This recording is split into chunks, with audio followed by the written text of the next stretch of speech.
I really think it comes down to the John Jansen and Alexis of it all for Shannon. Like, right, she had to pay a lot of money to John. She has PTSD from the Ring camera allegations. But I think she's more upset when she's painted out to be the exact person John and Alexis are trying to make her out to be.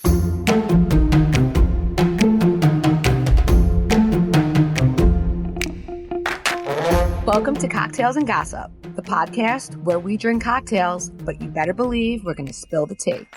We chat reality TV, celebrity blinds, and the hottest tea from BravoandCocktails.com. And as always, it's all alleged and just for fun. We do not verify our blinds. I'm B. And I'm Amanda. Let's get into this week's tea. What's up, cocktailers? Hello, Amanda. Hi, B. And we have Tracy with us today. Hi, Tracy. How are you feeling these days? You're looking amazing. Oh my God, thank you so much. I feel pretty good considering this baby's feet are literally kicking me in my lady parts. But also, like, speaking of my vagina. Wait a minute. Is he breech? Yeah. Oh, my daughter was breech, but they flipped her. I had a version. Oh, I hear that. But you did C-section the first time? Yep, I'm Okay. C-sectioning again. Yeah, I did a vaginal, and I was like, if I can avoid a C-section, I will. But I will tell you, for the people that I shouldn't get all the way into it, but I will. My son was bigger, so my doctor was like, we could definitely do this, but you have to go to the hospital because God forbid you'll have to have an emergency C-section. So I go to the hospital. I'm all hooked up. It took about 12 seconds. It was the most painful 12 seconds of my life. I can't explain it. It's like a horror movie where they rip your guts out. But Yeah. I got my vaginal birth, which was, I think, in my experience, and everyone's different, it was better than what my friends told me the recovery from a C. So, Yeah. Well, I mean, the only thing I can say is my mouth down south is so tight because nothing's going through out of this. But mouth down south. I always feel like such a prude when Tracy's on because where do you even come up with this stuff? I need to probably speak to a professional, but whatever. I also have to say my vagina's also finally recovered from watching the Efron brothers playing golf topless on Instagram. I watched it like 100 times. Okay, gun to head, we have to choose. Are we choosing Zach or are we choosing Dylan? That's not okay. You All have right. to. It's a Dylan for me. I'm going to choose Zach because I've loved him since the beginning. He's been on my list. So I'll take Zach. Okay. I think I have to go Zach. It's so hard. Like I could have come out Dylan, but just in this moment, I'm feeling Zach. You know why? I think seems a little rougher and bad boy to me. Oh my God, yes. You know, so I feel like if I'm going to have a rendezvous, I want it to be a little spicy. And I just feel like I don't think I could leave Dylan after. Zach, I could probably love him and leave him. Oh, well, thank you for leaving Dylan for me. Yay, we all win. We all win. And we all go down together when our husbands hear this pod. Oh my gosh. I mean, my husband is used to it at this point because I told him about how, because he watches McBee Dynasty, and I told him about how, like, just sweet and handsome Steven was. And yeah. He was topless? He was wearing a Gold's Gym circa 1988 string tank top. Yeah. Very. It was one of their like branded t-shirts cut way down like he wears on the show. So yeah. I mean, welcome to this episode of ladies in their 40s being creepy. Yeah. Wait, I want to say something random. Okay. And I know we all find this sexy on men, like their clavicle, is that what it is? And like their shoulder and their, you know, like their shoulder areas, right? Their traps. I also find it very sexy on women. I feel very sexy in a tube top or any like tank top because I love like the upper area. I need to work on mine. Once I can see my collarbone, I'll tube top it with you. I mean, you're pregnant. Yes, lady. You're growing a human. So random, but yeah. But no, I agree. It's sexy. What is that? Like the whole décolletage? Is that what they call it? Yes. Yes, I agree. Okay, so we're going to talk about the Valleys reunion, but first, just with some topical news, because I've been chuckling about this. I can't help but wonder. on Sunday, we posted the sign from the Jax's bar coming down. Do we think that's what forced Jax to announce on Sunday that he was no longer going to be affiliated with the bar? So here's what he said. I made the decision to end my partnership with Jax's. It wasn't an easy decision, but it was the right one. Right now, my focus is on my sobriety and mental health, and staying connected to my bar is no longer in line with the priorities I've set for myself and the life I'm working towards. So first, I want to say he made no such decision. We watched the first part of the reunion, which we'll, chat about, but he was discussing his bar and how he was so involved with the bar. So all of a sudden no. We were told, and I don't think anyone needed to tell us this, but they said, as you know, Jax's bar is essentially a pop-up within an already existing bar named Rocco's. Jax just had a revenue share agreement. He was the face of the bar. After his showing and dismissal from the Valley, the backlash from fans, they parted ways with him. It wasn't his decision. Yeah.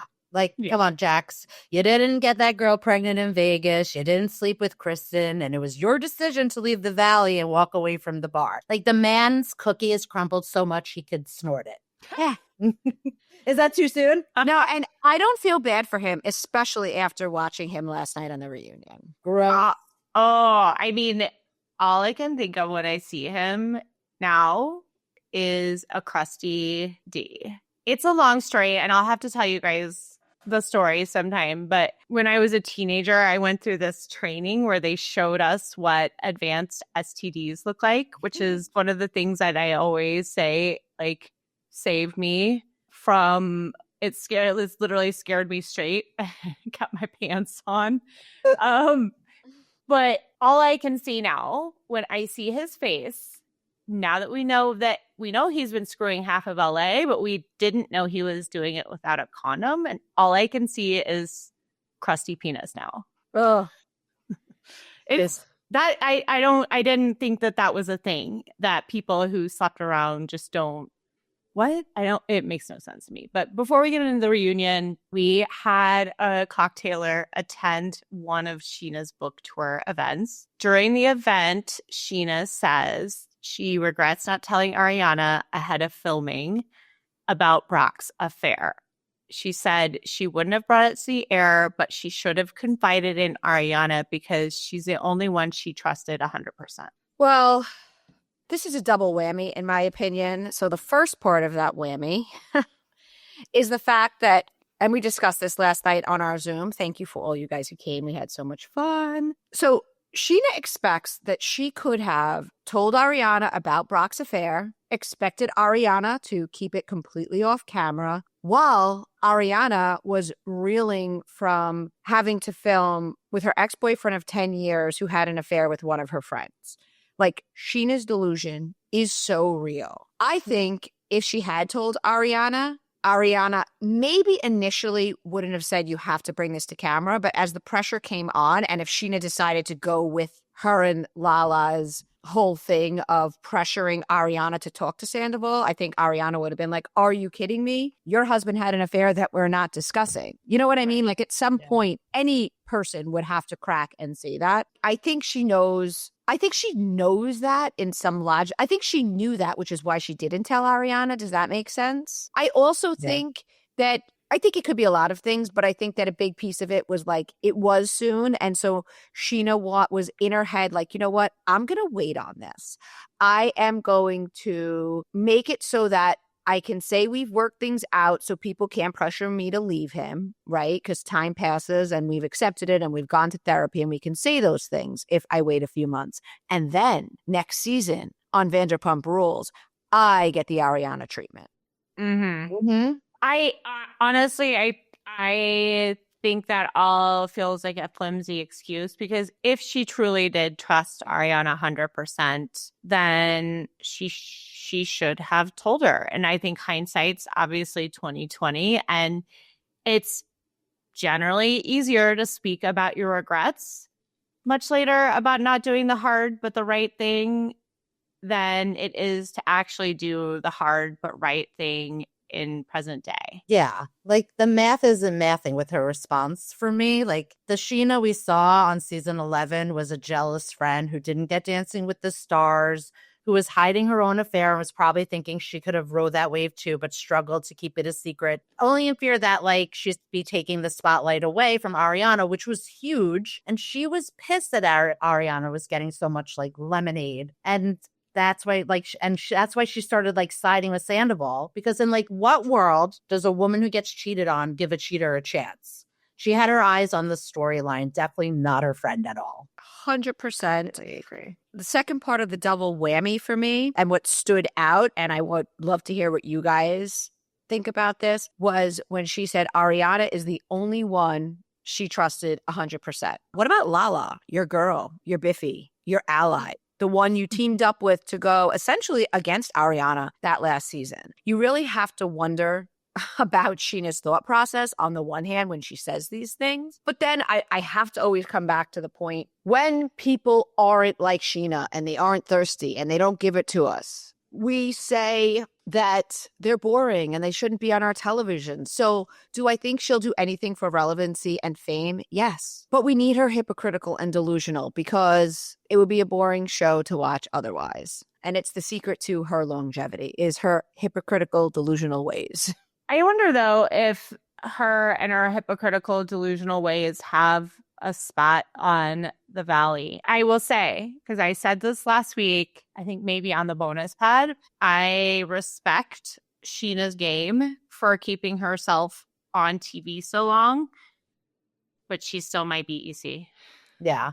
I mean, her, like, the delusion with her is real. I mean, even her on the Valley, she sides with Janet. She's always seems to be on the wrong side, whether it's Janet or Sandoval, but like birds of a feather, obviously. But I will say one thing, going back to vaginas, if I do die and have to come back as anything, it would definitely be Scheana Shea's vagina.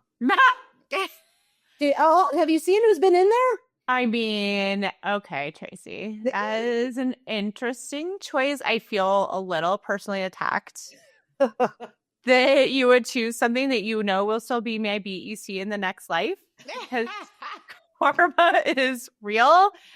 I really hope you and I can move forward amicably and not get in a fight in front of the commentator. No, I mean, I'm dying. Just the vagina, not her. Like, let's detach. I'll be honest. Number one, she said somebody from The Notebook. You and I both know it was not Ryan Gosling. It was probably that guy who was on Entourage, who's also cute. I'm not knocking him. I'm just saying it wasn't Ryan Gosling. You know, I didn't see David Beckham on there. He's married, but like that hasn't stopped her. Like I didn't see anybody that made me truly jealous. Jesse Metcalf, while he's gorgeous, Eddie Cibrian, while they're gorgeous, they're also like corny and yeah. No, name somebody. Was like the guy back in the Desperate Housewives days, though. So I think that was a pretty big get. Yeah. Part. Tapas Gardner. Yum, yum. But you guys, we have to, and I saw Scheana in person, and they're all gorgeous on TV. And they're all gorgeous in person, but in person, Scheana took my breath away. I've said it on here many times. I was up close to her at BravoCon, and I just like literally went, like, that's how pretty, like, she is so pretty. Oh, wow. Yeah, I believe it. So let's talk about the reunion. I know that we wanted to say something before we get into it, though. B. I did. You know, a few of you guys pointed out to me last night and this morning in my DMs, and I wanted to mention, one of you shared and said, as a survivor of narc abuse, I would love if you mentioned on your pod how Bravo should have given domestic violence resources on screen.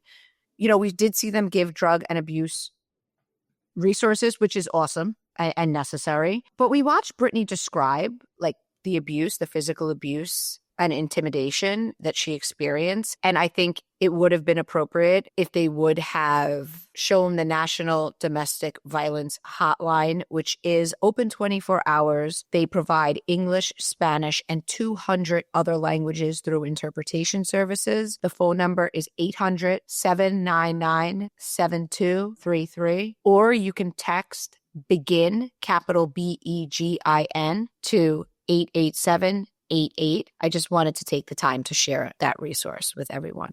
Awesome. I love that. Appreciate that. Very cool. Yeah, I watched the reunion last night after my game of Mahjong. I watched it late, and my feelings are the same about the whole season. Janet annoys me, though she looks fantastic, which also annoys me, by the way. Jax makes me want to vomit. I'm so happy for Kristen and Mia.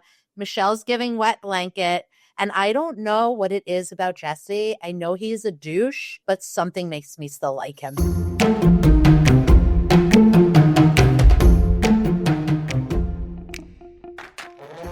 If you're dealing with hair issues like thinning or shedding, but feel totally stuck on what to try next, I get it. There are so many products out there, and it's hard to know which ones are actually going to do anything. That's exactly why I gave Nutrafol a closer look. It's not just hype. It's physician-formulated, clinically tested, and even recommended by dermatologists. I have personally been using Nutrafol for about 2.5 years. Nutrafol is the #1 dermatologist-recommended hair growth supplement brand, trusted by over 1.5 million people. You can feel great about what you're putting into your body since Nutrafol hair growth supplements are backed by peer-reviewed studies and NSF content certified, the gold standard in third-party certification for supplements. While many supplements rely solely on ingredient studies, Nutrafol clinically tests final formulations to ensure their efficacy using a variety of hair measurement tools, such as hair counts and pull tests, to assess growth, quality, shedding, and texture. See thicker, faster growing hair that is strong with less shedding in just 3 to 6 months with Nutrafol. For a limited time, Nutrafol is offering our listeners $10 off their first month subscription and free shipping when you go to Nutrafol.com and enter the promo code GOSSIP. Find out why Nutrafol is the best-selling hair growth supplement brand at Nutrafol.com, spelled Nutrafol.com.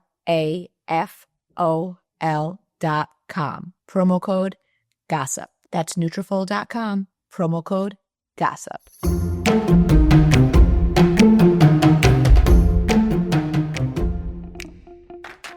I feel the same way. I think we've talked about this on other podcasts. Like, I do see both sides of the coin. His asshole side definitely shows through, but he definitely has an appealing side. I thought saying like that he felt financially overwhelmed after the divorce showed some vulnerability. And you guys, like, that is a real feeling. I think everybody feels that way going through divorce, but nobody really talks about it. So I really actually appreciated that he brought that up. I can tell you just based on my DMs that so many of our listeners say exactly that about Jesse. Like, I know that he has this awful side.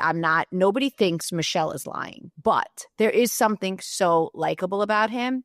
I will say for me last night, he said a few things that made me go, oh yeah, like, oh, there's that side. Mm-hmm.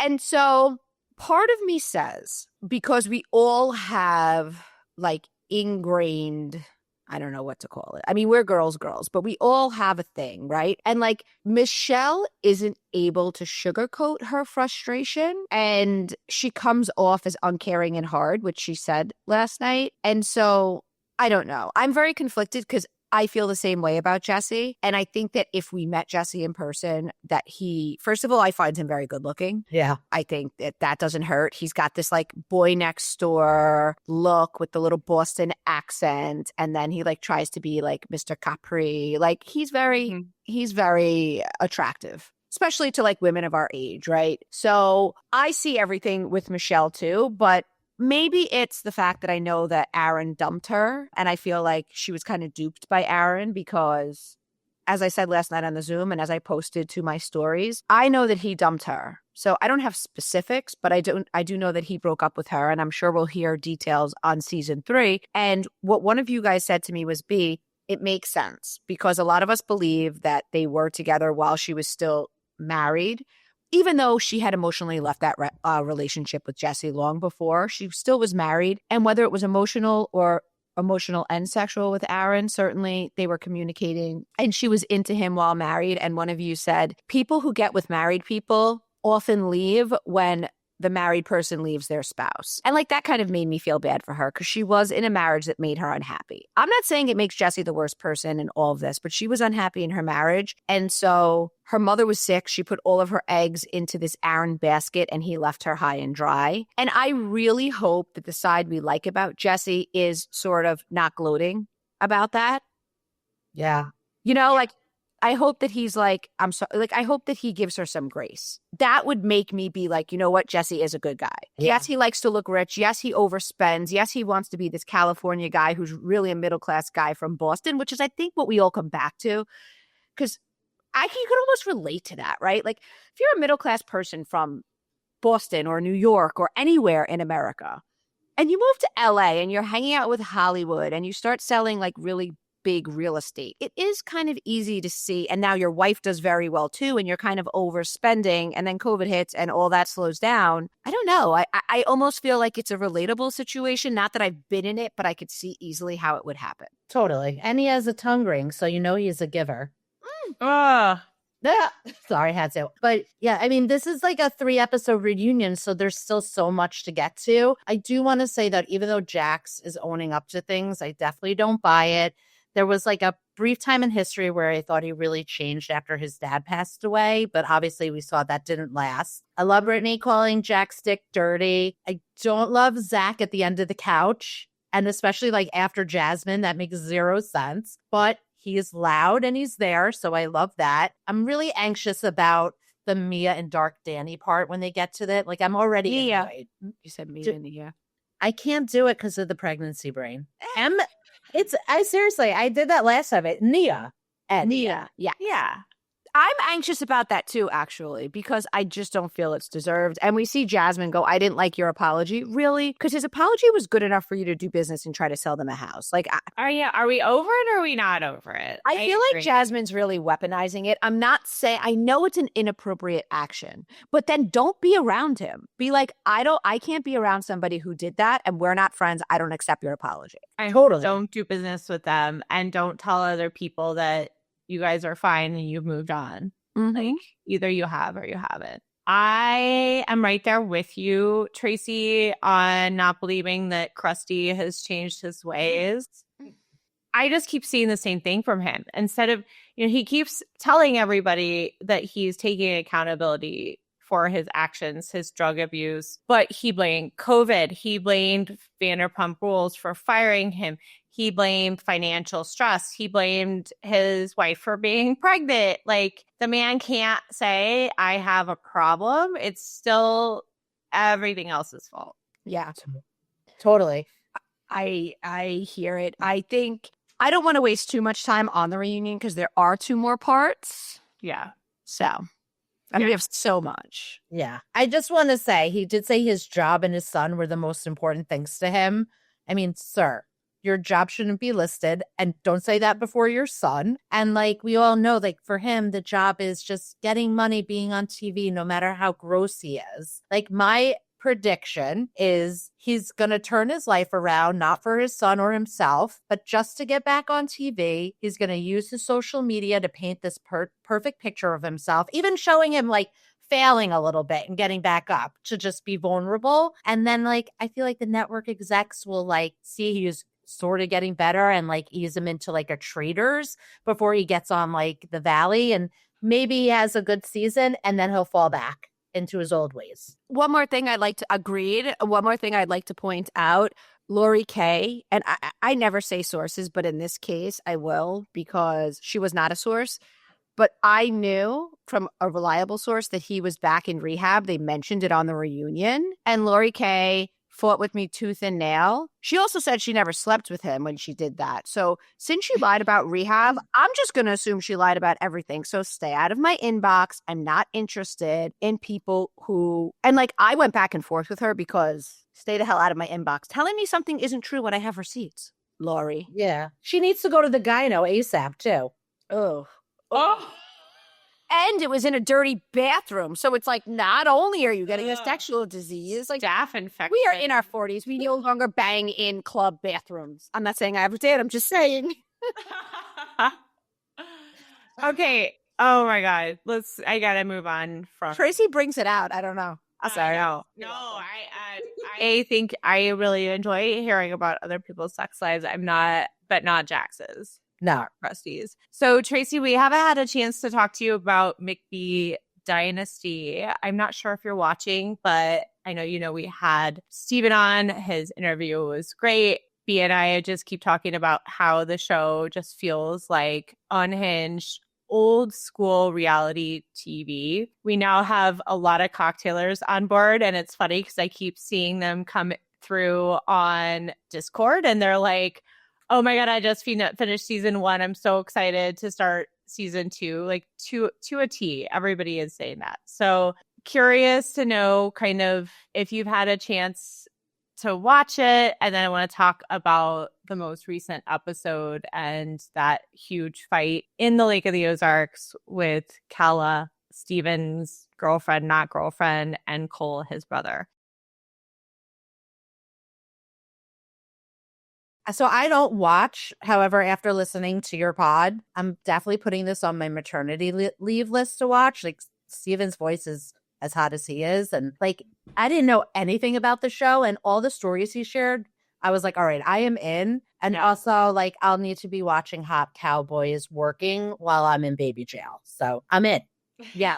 Cole discussed me when he said, I don't care how drunk you are. It's just who he is as a person. When he said in front of the mother, his girlfriend, right? The mother of his child, his pregnant girlfriend who was in a relationship with, supposedly a monogamous one, that he would, and he said, so Calah is dancing on Steven, their boyfriend and girlfriend. It's his brother and the brother's girlfriend. And he goes, I would eat that ass if it was on me. Woo. I mean, like, I had to pause it and rewind it. I was like, wait a minute, what? So vile, felt terrible for his girlfriend.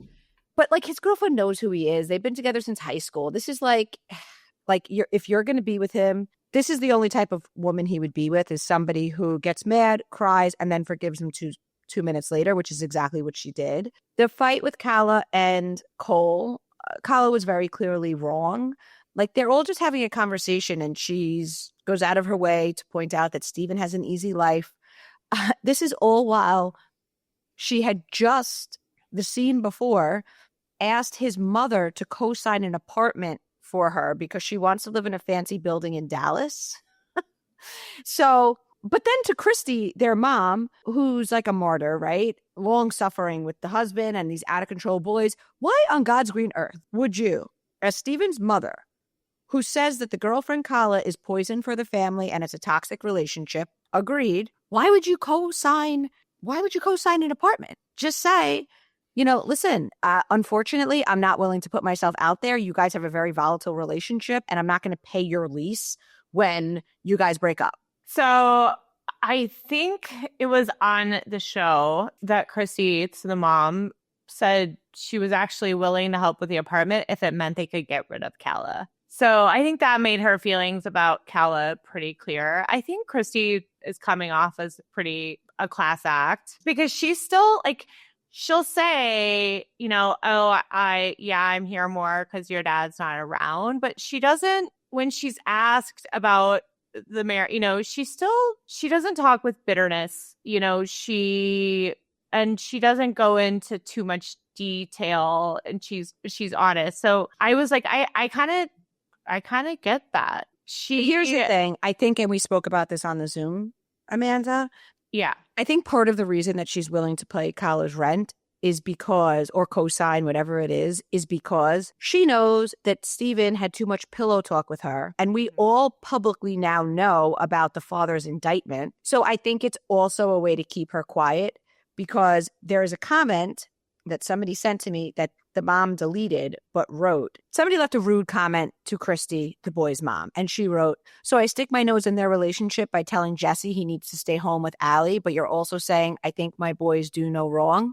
Which one is it? Also, please explain how I treated Calah bad. Did you know that for the past 3 years, I tried to get close with her, paid for everything for her, employed her 2 different times, and she wouldn't come to work? So basically had egg on my face while she wanted nothing to do with any of us, except for the benefits. Let's see what else. Oh, I'm currently paying for her 15-month lease on her high-end apartment in Dallas because she was too good to live in anything else. Oh, and we also pay for her car. It's not even in her name, it's in our name. So why are you paying these things? You're paying these things because you're managing the damage that would come if you stopped. Yeah. Because she knows stuff. Yeah, she does. She does. I would probably do the same in her situation, though, especially if there's a lot being on the blackmailed. line. I mean, yeah.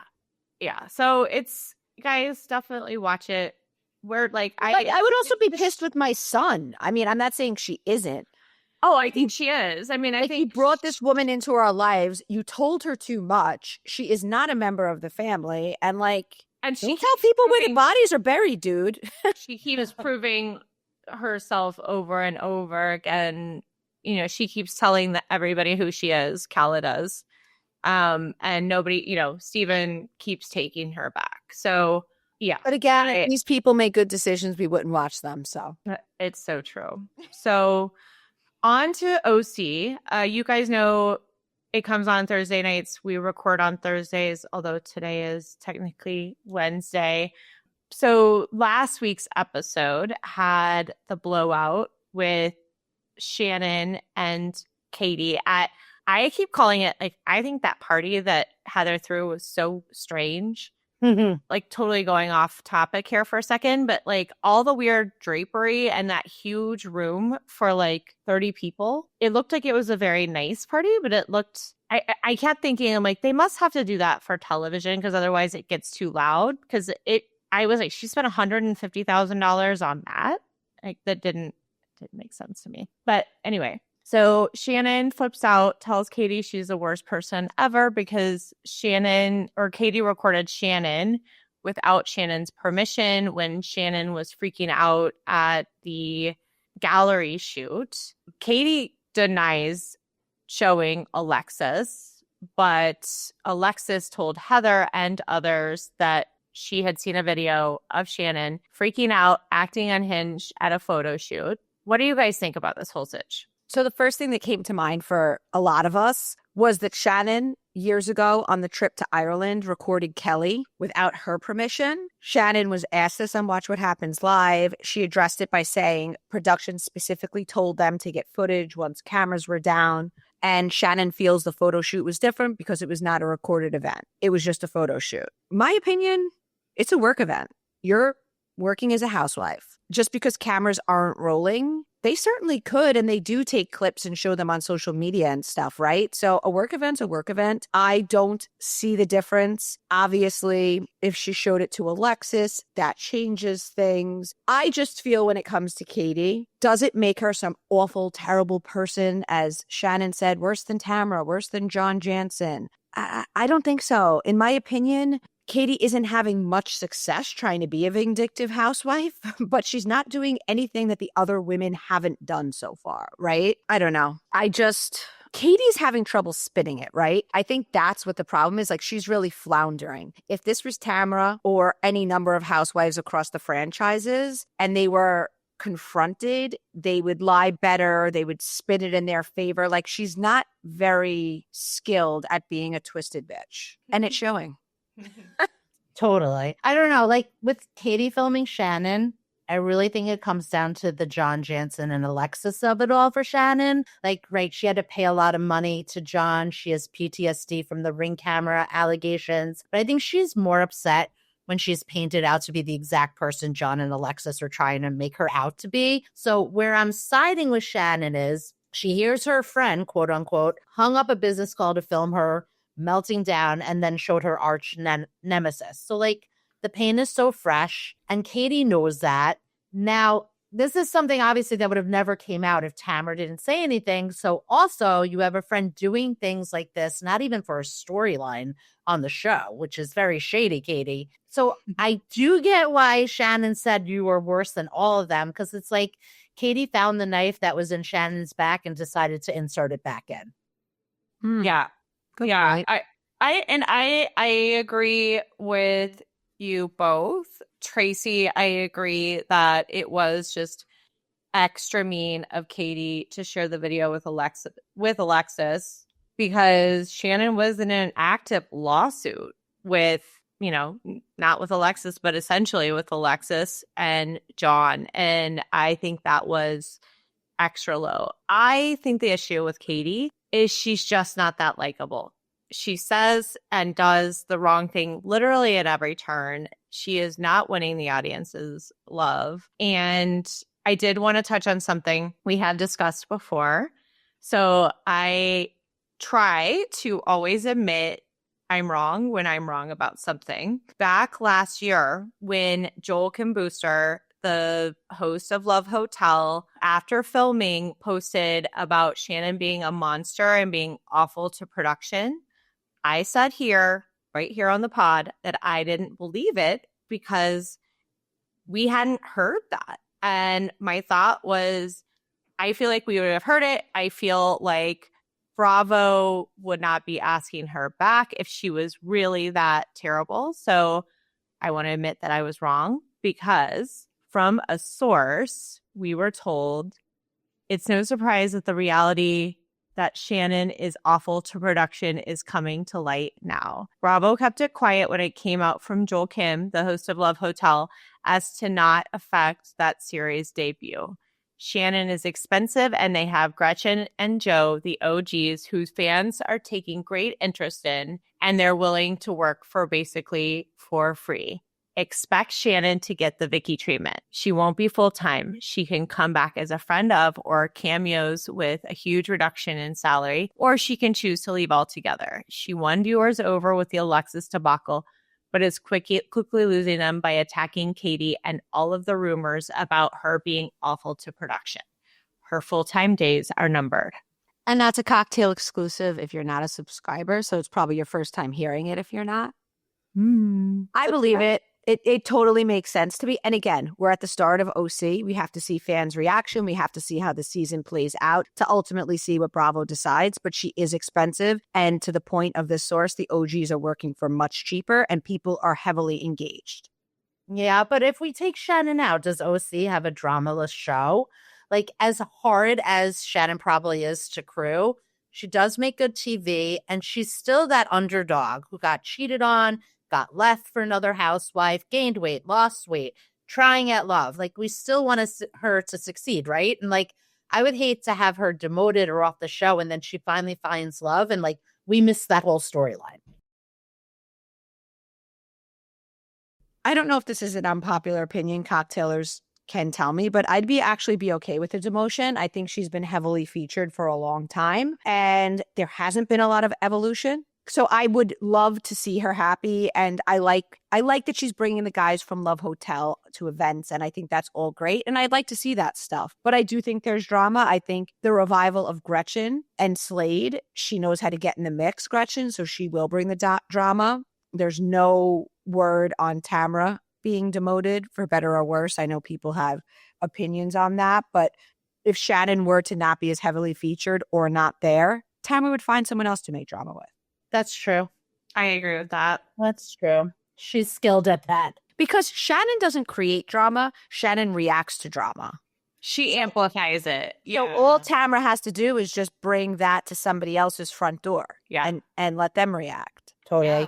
I could see it. I do think it is getting a little, there's something about Shannon that I always just like about her, and that, you guys have heard me stand up for her. Obviously, no, not during the DUI, but in general, there's just always been something that I liked about her. I am finding some of this stuff to be a little bit boring, and I'm getting it, just feeling a little formulaic. I'm getting a little bit bored with that. So I would like to see something different myself. I like the word formulaic. Formulaic. Yeah.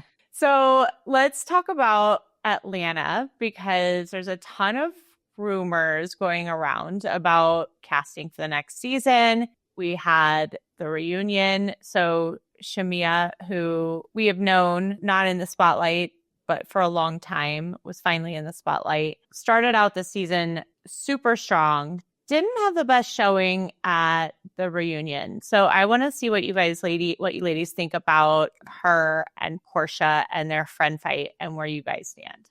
Well, for me, I was very shocked because I did wonder what Porsha was getting at when she posted about their mothers. And I didn't remember or realize, I don't know which it is, that Shamea's mom and Porsha's mom were very good friends, which is likely how the girls became friends, which does make it sadder because we know they always say they've known each other a long time. But for me, as somebody who has friends that I grew up with that are, or even that I met, as an adult, but that I'm close with their parent and, our kids are also close, it is an intense bond, different than, your kid just making a friend at school and you wave to the mom, right? Right.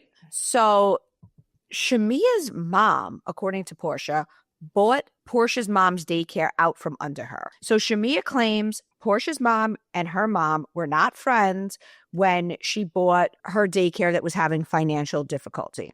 Porsha claims that the women were friends, and that's the reason that they're no longer friends. Either way, super shady to, even if you had a fallout, it's super shady to business is business, but it's your friend's livelihood and she's having financial trouble and you buy it. There's nowhere else you can buy a daycare. And it shows, obviously, we saw Porsha's mom kind of not be a fan of Shamea. This shows us there's a lot of different layers, like just in a general way, although they stopped themselves from getting any further into detail.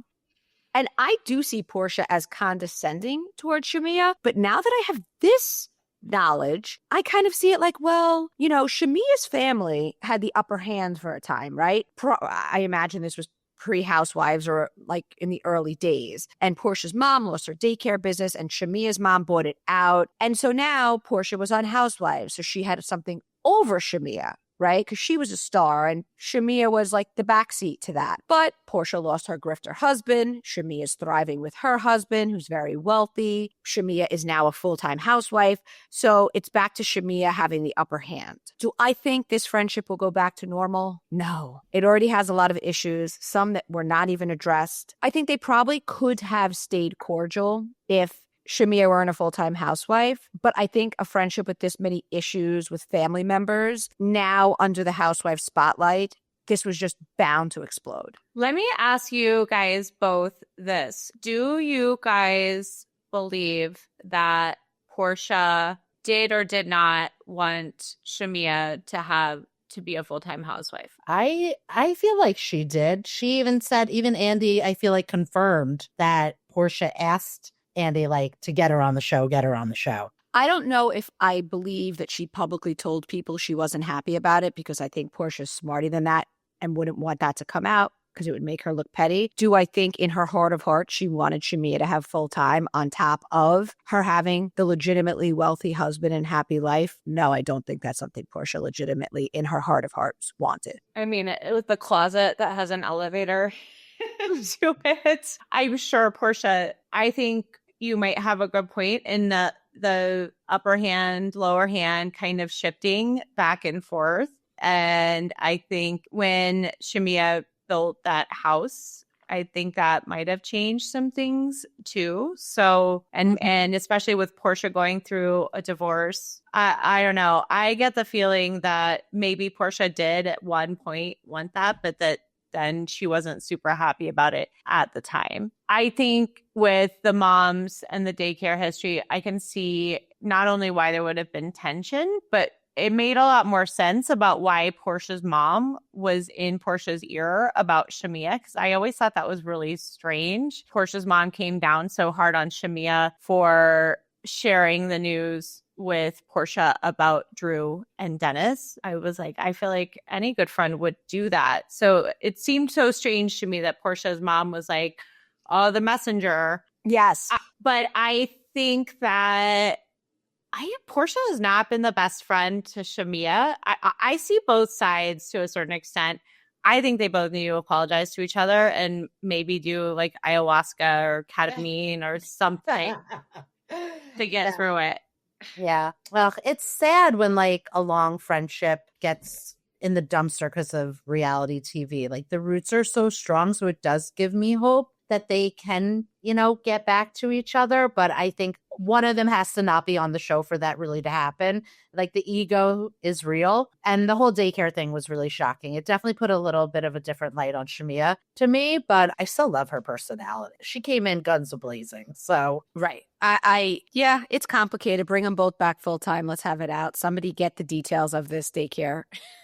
Well, and tell them to both stop talking on social media. I think that would actually help probably more than anything. If they really are trying to get back to it, they've got to just make a pact to just, okay, we're not going to engage about each other anymore on social media. Because I think that's when stuff gets so much worse. yeah. And no alliances. It's not Big Brother. Yeah. Well, the Atlanta rumors continue to swirl. We had Kenya do a live today, and she put out some more rumors. She says that as of now, she's not going to be on next season. Here's the thing. They're offering her friend of. She's pushing back. She's holding out for full time. Will that happen? I don't know.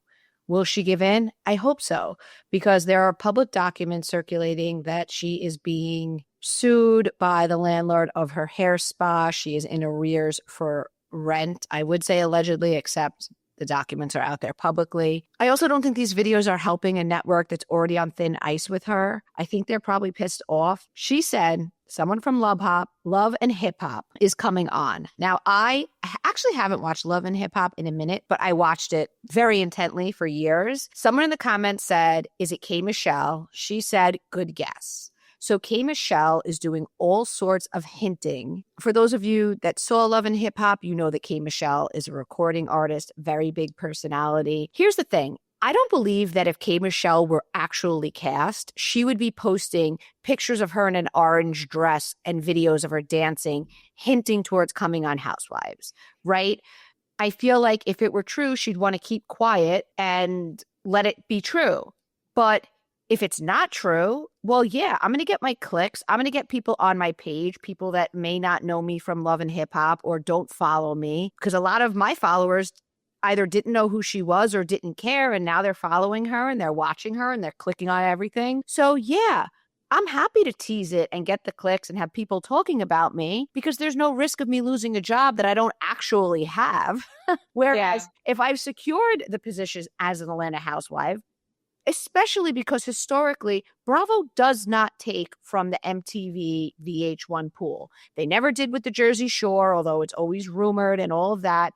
So if they actually did go and say, K. Michelle is a big personality, I think she'd work with this group, let's use her. My feeling is this woman would not be teasing it so much, because that's just my feeling, because I think you'd have a contract signed and I think you'd say, hey, I work for Bravo and NBCU. K. Michelle, keep a lid on this. Yeah. And that's not what she's doing. So 100%. We've seen it happen a million times where somebody starts filming, they don't announce it or even hint to it. So I don't believe the hype either. Mm-hmm. I mean, with not Cynthia. Oh my God, that is Kenya. Thank you, pregnancy brain.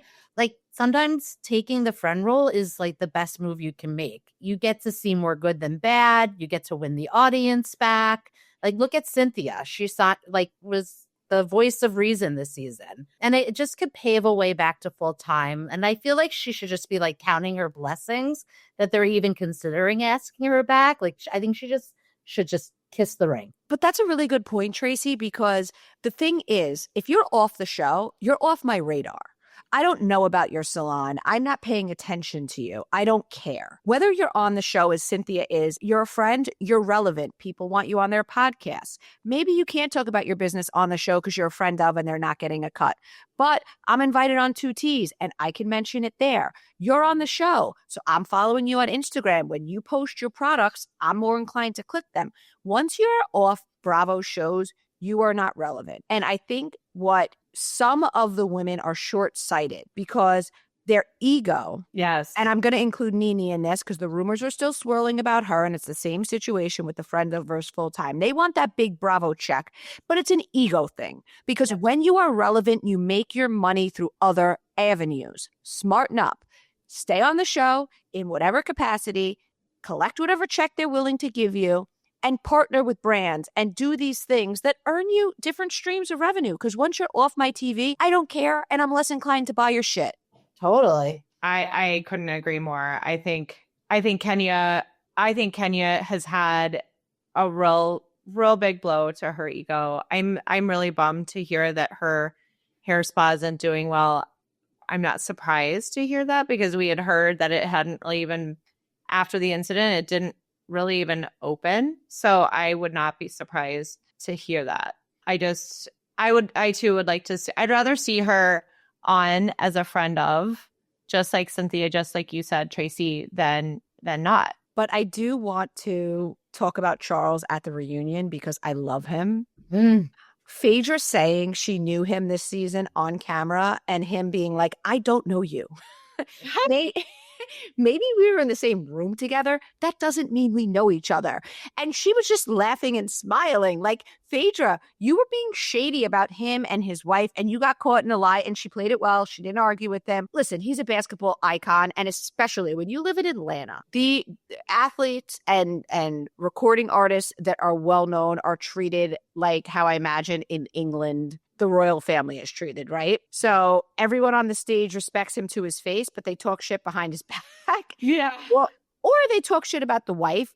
And like, I really don't like that. I think that it's a really good example about how women don't do a good job supporting other women. But in any event, Charles showed up, showed out. We love him. Do you guys love him as much as I do? I mean, did I tell you guys? I think I told you guys offline, and I also told my husband this. I had a spicy dream about Charles Oakley. Ooh. And it was like, he kept asking me out, and I kept saying, oh, I'm married. But like loving every minute of him asking me out. I love it. Yeah. I was really happy to see him because I think he might have realized the way he kind of came off during the regular season, especially like when they were in Grenada and he was not really wanting to engage. I was really happy to see him stand up for Angela the way that he did. I think he did it very well. He did not overdo it. Like we see so many house husbands just come in guns a-blazing. Like he was pretty calm and he kind of called people out, but not in a that's so annoying way. Totally. And the where your husband's at line was amazing. So good. I think we all really need to take note. When a relationship on camera is not all touchy-feely and in your face, it's probably pretty stable. And because the ones we see that are like perfect, they're a hot mess. Like they protest too much. So he's so matter of fact. He's great. Go New York, go New York, go. New York Knicks. And he set a new goal for house husbands as far as I'm concerned. I agree. Yes, agreed. All right. We love you guys. I guess we're going to wrap it up and get to the cocktail pod. What do you guys think? I think we should. And also just wanted to say to everybody, thank you for those of you guys who joined our Zoom. Bea mentioned it. It was a super fun one. We're getting to know everybody's like personalities and it's so fun.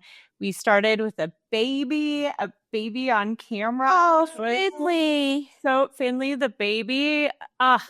So cute. So I was like, please, all of the cocktailer babies need to start coming because I need to do this. It's always bad timing for me with my son and other things. I know, I get it. But I'll make it to the next one. Make it. But we have to book that because August is going to fly. I can't believe we're almost in August. Yikes, please. I love the fall though, even though it's stressful with the kids and like I have new schools and all of that stuff. It's still so much fun.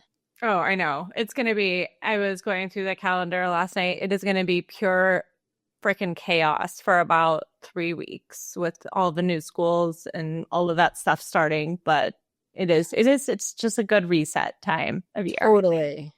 Totally. I'm already ordering my fall clothes like a lunatic. It is like, Tracy, how hot is it in New York right now? I literally need to change my underwear. It's so hot. I was as pregnant as you were because I have an October and a September baby. So I feel the only thing I will say, I never was very pregnant in winter. So I never had to find the clothes. It is nice. I just wore muumuus. I hope that's what you're doing. I legit wore muumuus. I'm just wearing like leggings and t-shirts or like jumpers. No, leggings. I didn't even wear a pair of pants. I just literally wore like very wear dresses, tense. same. Yes, tense. When I'm out, I'll put on a dress, but when I'm like sitting at home in the air conditioning, I put on leggings. Well, all right. When I was home in air conditioning when I was pregnant, I was just in my underwear and like a t-shirt. So you're doing better than I did. We love you guys. Till next time. Bye. Bye.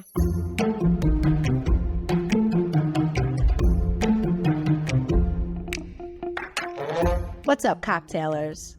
We want to thank you, as always, for listening to Cocktails and Gossip. Because of you, we've hit some amazing milestones, had some hilarious conversations, and have grown a truly amazing community. If you haven't already followed our podcast, hit the follow button in the top right of your Apple Podcast player, the follow button under the show logo on Spotify, or the subscribe button on Google Podcasts. We thrive on you, our audience. So make sure to tell all your gossip-loving friends about us too. And if you want to get all the tea, join our membership cocktail party by going to bravoandcocktails.com/join. Our members get access to the exclusive tea we post, the weekly podcast without ads, plus another additional bonus podcast every week. And of course, members also get to join us on our monthly live cocktail party Zoom, where we talk about the latest tea and even share tea that's just too hot to put in writing. Last, but maybe best, our members get access to the Cocktail Party Discord, where you can chat with Amanda, me, and all of the other cocktailers as well.